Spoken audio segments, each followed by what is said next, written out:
വെളിയിലൊക്കെ ഞാൻ ഇപ്പോൾ കാണാറുണ്ട്, വെളിയിലൊക്കെ ഇങ്ങനെ നടന്ന് ഇത് വെറും ഹാർട്ട് ബീറ്റാണ് നടക്കുന്നത്.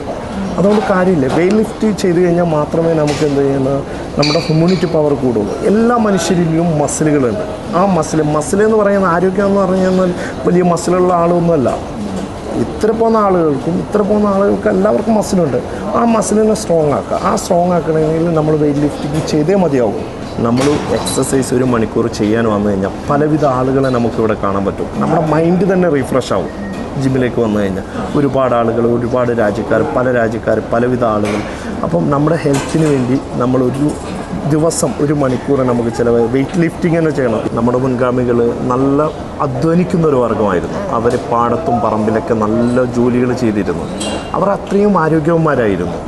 പക്ഷേ ഇന്നത്തെ സമൂഹം ആരും പാടത്തും പറമ്പിലൊന്നും പണിയെടുക്കുന്ന ആളുകളല്ല. ഓഫീസ് ജോലികളും പല ജോലികളും മൊബൈലും ഇങ്ങനെ ജോലിക്ക് പോകാതെ ഒരുപാട് ഈ ഒരു കാലഘട്ടത്തിലൂടെയാണ് നമ്മൾ ജീവിച്ചു പോകുന്നത്. ആരും ഹെൽത്തി ആയിട്ടുള്ള ഫുഡ് പോലും കഴിക്കുന്നില്ല.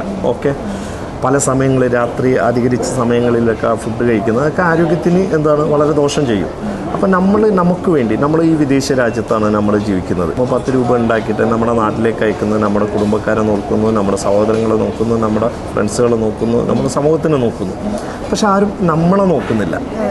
നമ്മളെ നോക്കാൻ 1 മണിക്കൂർ നമ്മുടെ ഹെൽത്തിന് വേണ്ടി നമ്മൾ ചിലവാക്കി കഴിഞ്ഞാൽ അത് നാളെ അതിന് പോയി കഴിഞ്ഞാൽ നമ്മുടെ ഇവിടെ സമ്പാദിക്കുന്നത് മൊത്തം ആരോഗ്യത്തെ ഹോസ്പിറ്റലുകളിൽ കൊടുക്കേണ്ട ഒരു രീതിയിലേക്ക് പോകരുത്.